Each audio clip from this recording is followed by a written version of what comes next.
Turned 38 years old in January, told NFL Network that he has a few years left in the NFL at least. Max has said it best. Tom Brady, who turns 40 in August, has one more Brady season, but likely less than that. Yep. Max, who retires first, Brady or Brees? This is a hell of a question. It is. Because Drew Brees had a kind of shaky season at times where he didn't really look like Drew Brees at times this season, whereas Tom Brady was, no one's perfect every game, but Tom Brady played at an incredibly high level this season, like a prime Tom Brady.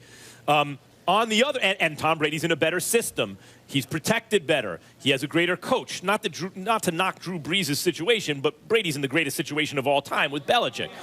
And yet, Brady is a year and a half older. And here's something else.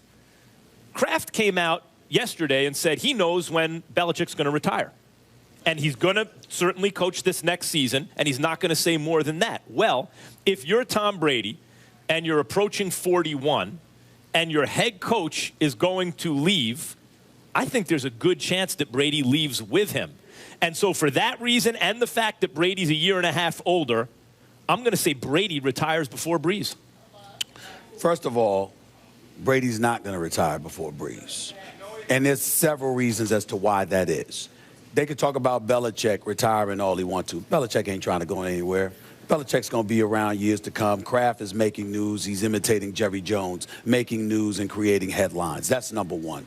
I don't think that Brady's going to go anywhere for the foreseeable future, but also Drew Brees can only do but so much. This dude is one of the prolific passers in NFL history.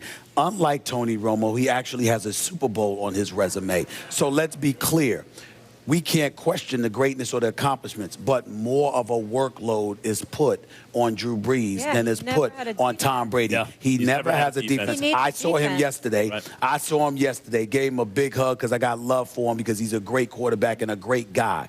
But I also feel sorry for him because the one thing that Sean Payton has not been able to get him consistently is a defense. I think that the only time they had any semblance of a defense was the year they won the Super Bowl. Other than that, they said, Drew Brees is our quarterback. Here's all the money. Do everything for us. And they've thrown him to the wolves. Now, he's handled his business on the offensive end of the floor, on the offensive side of the ball. But what is this man supposed to do when you literally walk into every game every week knowing you've got to score at least 30 points in order to win? It's been unfair. It has been it's unjust. The workload that has been put on his shoulders. He's also not a big, strong guy. But what I'm saying is that's where your point about there's only but so much you can do come into play, because there's no reprieve, no relief for Drew Brees. There's plenty of relief for Tom Brady. I agree with Brees, Stephen A. on yeah, Brees is also not a big, strong guy. Brady is, Brees isn't.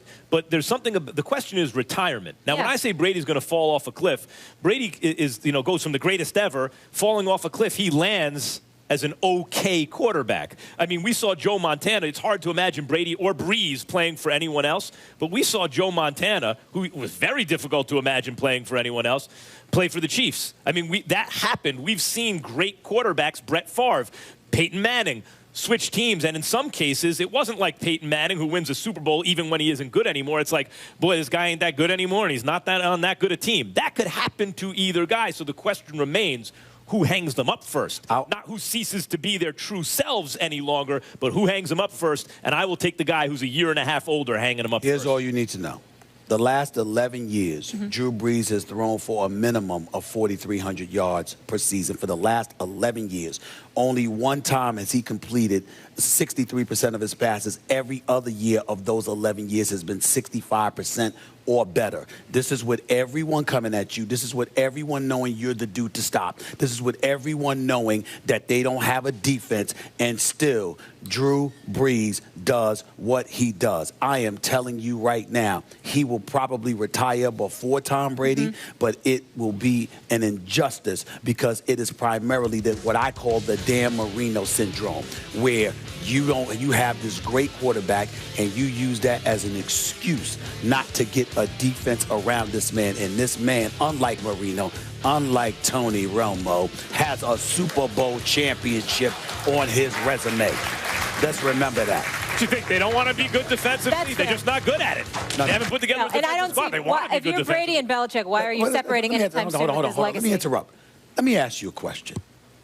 What kind of a statement is that? Well, what kind of a statement are you making? You're saying because they have Drew Brees and he's good, they don't want to be good on defense? I'm getting ready to ask you the question.